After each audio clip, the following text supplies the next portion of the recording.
où nous avons la loi mise à l'écrit dans des traces que nous pouvons trouver. Donc, c'est la loi, on parle de la loi deutéronomique. Donc, le livre de Deutéronome jusqu'à la fin de Deux Rois. C'est lié à cette époque, la redécouverte de la loi qui est instituée encore une fois par le peuple. Je vais revenir à cette période importante plus tard. Mais puis vous voyez, à peine 13 ans plus tard, nous avons la conquête des Assyriens par les Médo-Babyloniens.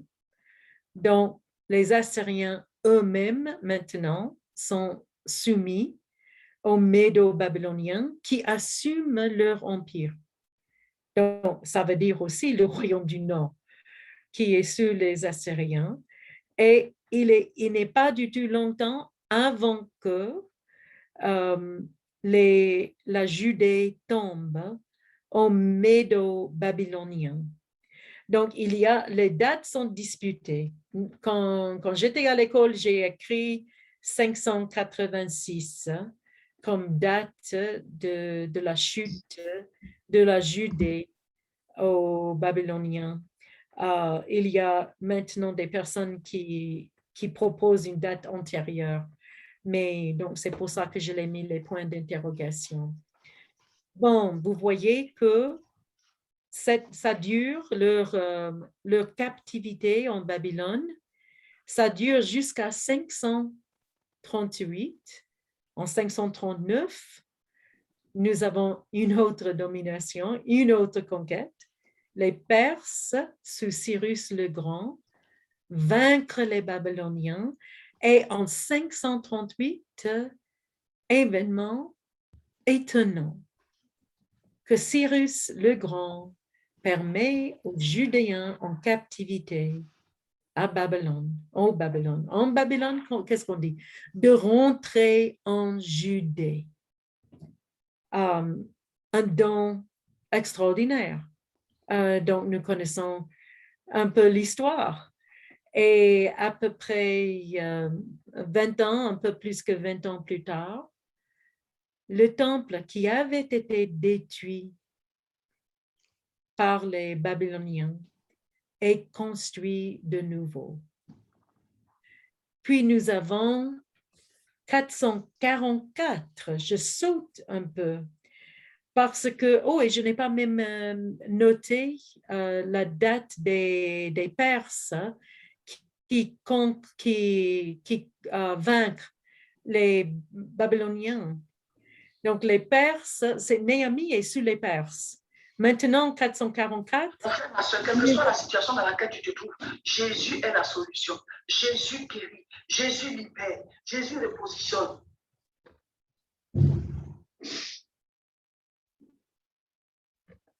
C'est la période perse où Néhémie restaure les murs de Jérusalem et nous avons Ezra, vous dites Esdras, n'est-ce pas? C'est Ezra en anglais, je crois que c'est Esdras en français. Instaure la loi de nouveau.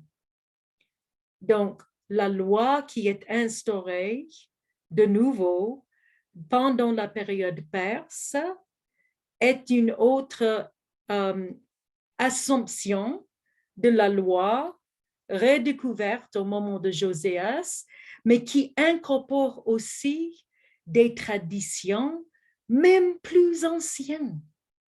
Même plus anciennes.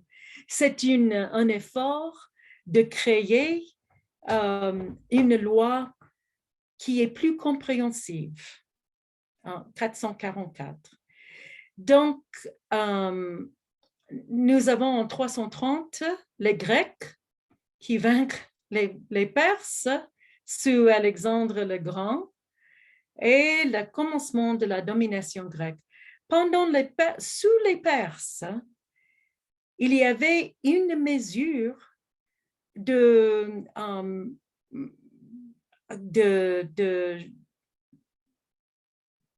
liberté et de paix. J'avais mis le der des Perses, pardon, c'est 539. Pour les enfants d'Israël, hein, pour les Juifs en cette époque, il y avait une longue période, vous voyez, 200 ans de prospérité, disons, ou de paix, et donc de stabilité, au moins, si ce n'est pas tout à fait la prospérité. C'était paix et stabilité, ce qui est toujours souhaitable. Mais après l'arrivée des Grecs, nous avons encore une fois une domination et un niveau d'oppression qui est instauré encore une fois. Donc, 330, domination, oppression, encore une fois. Et enfin, 167, 160, il y a une grande révolte, la révolte maccabéenne contre la domination grecque. Cette révolte échoue d'abord, mais ce sont le petit-fils de Judas Maccabéus, qui a mené la première révolte, enfin arrive à chasser les Grecs. Et nous avons en 140 avant Jésus-Christ l'établissement du royaume hasmonien. Ce sont les descendants des Maccabées et ce sont aussi les ancêtres des Sadducéens. Les Sadduciens que nous voyons dans le Nouveau Testament sont les descendants des Maccabées, des rois hasmoniens qui avaient rétabli pendant une courte période le royaume, disons le royaume. Enfin, les rois hasmoniens n'ont jamais arrivé à conquérir une partie du nord. Ils avaient conquéré la Galilée et la Judée, mais la Samarie entre les deux, jamais vaincue par le royaume hasmonien. Ils résistaient. Et donc, ces personnes qui résistaient sont connues comme les Samaritains. Et c'est eux qui ont invité les Romains pour venir en Palestine, en Canaan, dans le Levant. Donc, c'est grâce à l'appel des Samaritains au Pompée que Pompée, le général romain, arrive en Palestine et établit la domination romaine. Donc, ça commence en 63, c'est complètement solidifié en 37, quand Hérode le Grand est instauré comme roi par les Romains. Et lui, il commence à reconstruire le deuxième temple pour des raisons politiques. Je vais m'arrêter pendant un moment pour voir s'il y a des questions. Est-ce que vous voulez que je vais laisser peut-être. Je laisse le PowerPoint. Ah, ce n'est pas ça.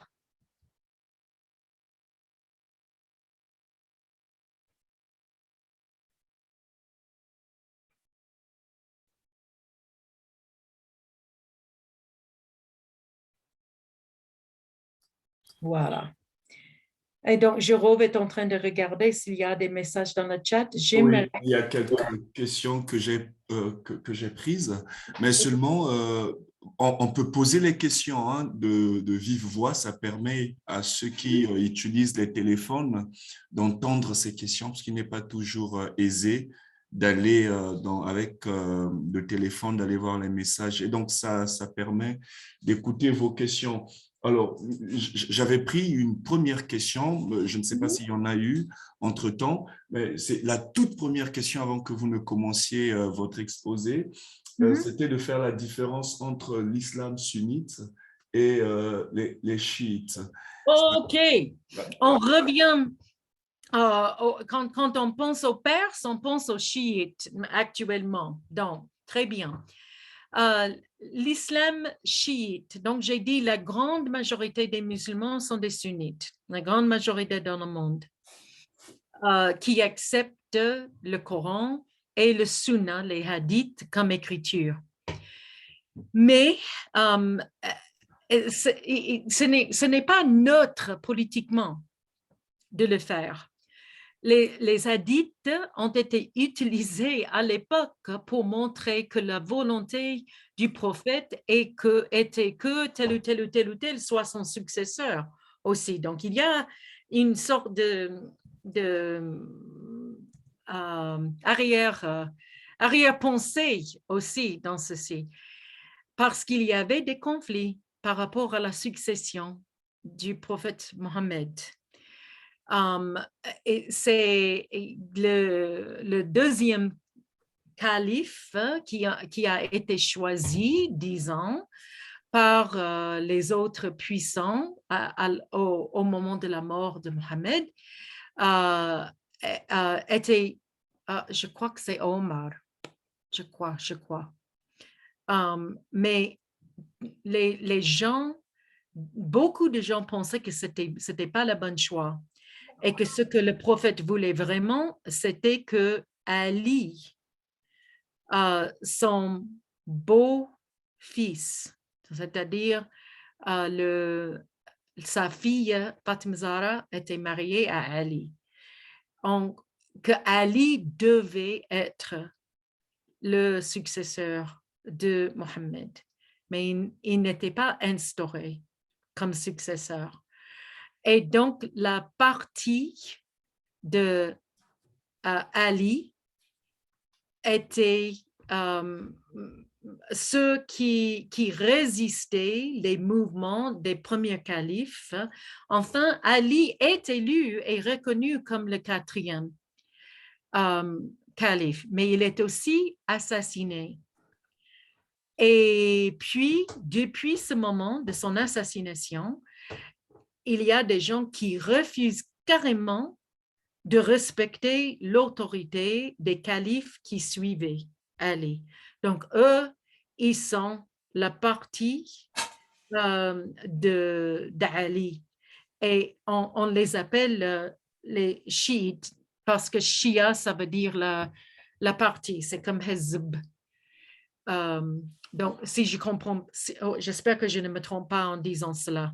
Je crois que c'est le cas, il faut regarder. Hezb, c'est le mot en arabe actuellement. Mais en tout cas, les chiites sont la partie d'Ali qui ont continué, qui ont refusé d'accepter les hadiths comme écriture, même s'ils respectaient beaucoup de hadiths, et qui insistait que la succession devait continuer à travers la ligne d'Ali et donc à travers la ligne biologique du prophète également. Voilà. Alors, il y a une autre question qui est venue juste avant que vous ne terminiez avec la présentation sur l'Ancien Testament. C'est qui est Judas Maccabée? Qui est Judas Maccabée? Judas Maccabée était un juif du sud, du royaume du sud, en tout cas, c'est un juif des environs de Jérusalem qui a résisté aux Grecs et qui a mené la révolte maccabéenne contre la domination grecque. Et c'est très intéressant que vous allez voir qu'il y a 2 livres dans la Bible catholique, un Maccabée et 2 Maccabées, qui racontent l'histoire de cette révolte. Ça faisait partie de la Septante, dont on a parlé la dernière fois, on va en parler aujourd'hui aussi. Mais les Juifs eux-mêmes, hein, quand ils ont canonisé leurs écritures, ils n'ont pas inclus ces deux livres. On n'a pas inclus dans le canon juif ces deux livres. Donc, cette histoire des Maccabéens est préservée actuellement dans les écritures chrétiennes catholiques et non dans les écritures juives. Mais c'est la source de la fête de Hanouka. Si vous connaissez Hanouka, c'est la fête qui rappelle le courage des Maccabéens pour résister à la domination grecque. Et puis, donc, c'est la ligne de Judas Maccabéus qui, enfin, arrive à conquérir, à chasser les Grecs et qui s'établissent comme les rois sacerdotales, les rois qui sont aussi prêtres, qui défendent le culte d'Israël, qui défendent le temple. Et c'est comme ça que nous avons les Hasmoniens et on les appelle après les Sadducéens, après Zadok. Zadok était roi hasmonien. Donc, Sadducéen, ça vient de son nom. D'accord. Alors, une autre question, peut-être avant que vous ne continuez. Pourquoi est-ce que les Samaritains font appel à Pompée? En tout cas, c'est dans le cas de l'histoire. Hein. Oui. Les Samaritains font appel à Pompée. Oui, effectivement. Et ça, c'est une histoire très, très, très intéressante. Ça revient à Néhémie et 444. Vous vous rappelez que quand Néhémie restaure les murs de Jérusalem, nous avons des traces du conflit entre le nord et le sud en ce moment dans cette histoire. Les gens du nord voulaient aider. Vous vous rappelez, ceux qui habitaient au nord voulaient aider ceux qui arrivaient au sud pour reconstruire les murs, pour être un peuple de Dieu ensemble. Mais si vous vous rappelez aussi, si on revient à 721, les Assyriens avaient colonisé le nord. Et le nord était en grande partie, même arabe. Donc, c'était des Assyriens et des Kénites qui étaient majorité, donc ethniquement en haut, mais qui s'identifiaient et qui s'entremêlaient avec les fidèles qui restaient. Et en fait, les Assyriens avaient la politique d'adopter le culte du Dieu du pays qu'ils avaient conquis. Donc, pour eux, ils disent, OK, donc maintenant nous allons adorer le Dieu de ce pays parce que c'est ici où on vit. Bon, ce n'est pas exactement comme ça que ça se fait pour l'adoration du droit unique d'Israël, n'est-ce pas? Mais donc, il y avait le sentiment des gens du Sud que leurs co-religionnistes du Nord n'étaient pas complètement co-religionnistes. C'était une foi qui était plutôt quel est le mot que je cherche? Bastardisé, je ne sais pas si ça se dit ou non. Dilué. Et donc, qui n'était plus vraiment le vrai religion, la vraie religion du Dieu unique, du Dieu vivant. Et donc, ils ont rejeté l'offre des gens du Nord et insisté qu'il y ait toujours donc une sorte de division entre le Nord et le Sud. Donc, le Sud était là, l'endroit où la loi a été établie, et restauré complètement. Et le nord, c'était pour eux au sud cette partie qui était moins pratiquant correctement, au moins. Et vous voyez là, donc, les admonitions de Naomi, Esdras, contre le mariage avec les femmes étrangères. Parce que on veut préserver les vraies traditions juives.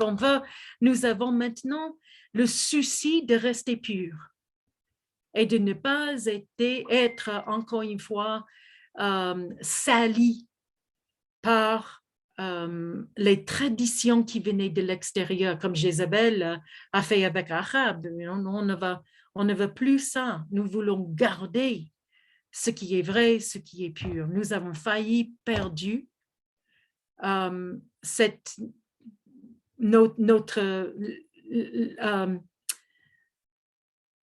n'est pas notre foi, nous n'avons pas perdu notre foi, mais nous avons failli perdre notre culte.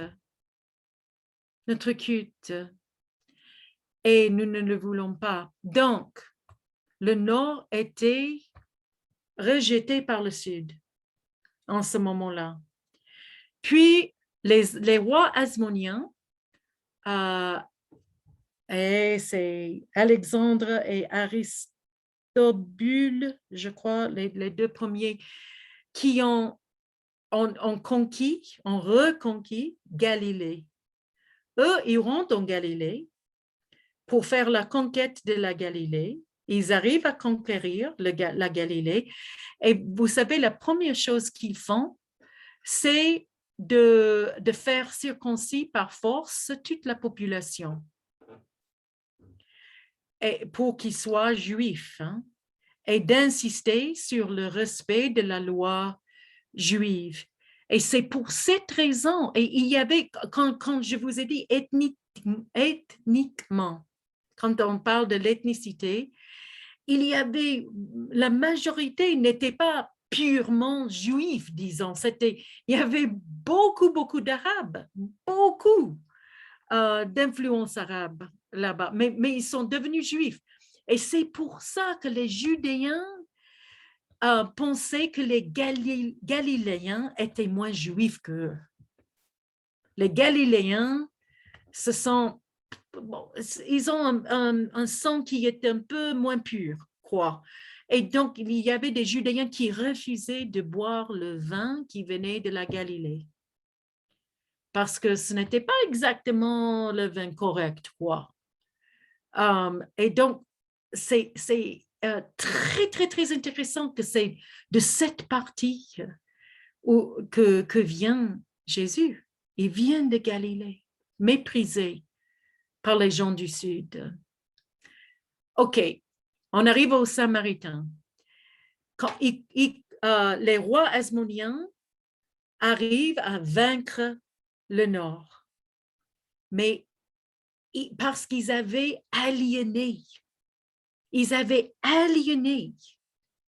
le Nord. Il y avait une résistance. Ils ont pris la partie le plus au nord, mais il y a la montagne d'Horeb. Il y a la montagne, non, c'est pas Horeb, Gerazim, qui a été un lieu de secours. Et ils ont résisté, les Samaritains, dans cette région, avec les montagnes, ne sont jamais tombés aux rois hasmoniens. Mais ils étaient toujours menacés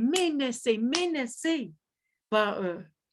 Et c'est pour cette raison qu'ils essayent de devenir un État lié à une autre puissance, le propre État indépendant, mais avec l'aide de Rome. Et donc, ça veut dire qu'on accepte plus ou moins de devenir un État qui paye les impôts à Rome, hein, pour nous protéger contre les menaces des rois hasmoniens. Et une fois arrivé, Pompée décide de ne pas partir, mais plutôt de conquérir toute la région. J'espère que j'ai répondu à la question. OK, merci, pasteur Karen. Donc, nous allons prendre peut-être la dernière question pour vous permettre de continuer. Alors, pourquoi est-ce que, bon, vous avez répondu, mais je pense que ça serait bien si c'est encore plus explicite pour la personne qui a posé la question, évidemment. Pourquoi est-ce que des livres tels que Maccabée sont absents de plusieurs versions? Très bien. Et je vais revenir explicitement à ça après notre pause de 5 minutes. On va regarder explicitement le tableau de la rédaction de l'Ancien Testament et la Septante pour que vous puissiez voir, parce qu'il s'agit de cette histoire avec la Septante. OK. Alors, pardon, pasteur Karen, juste une dernière question, je pense, mais d'ordre linguistique, je pense.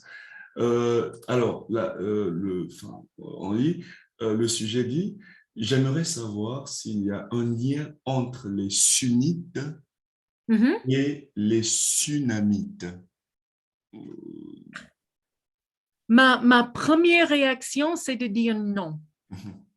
Parce que je crois que Sunna, je vais regarder voir. Ma première réaction, c'est à dire non. Mais je vais faire mes recherches parce que les Sunamites, ça parle d'un peuple d'une région. Et le Sunna, je crois que probablement c'est juste un autre S parce que vous savez qu'il y a 2 S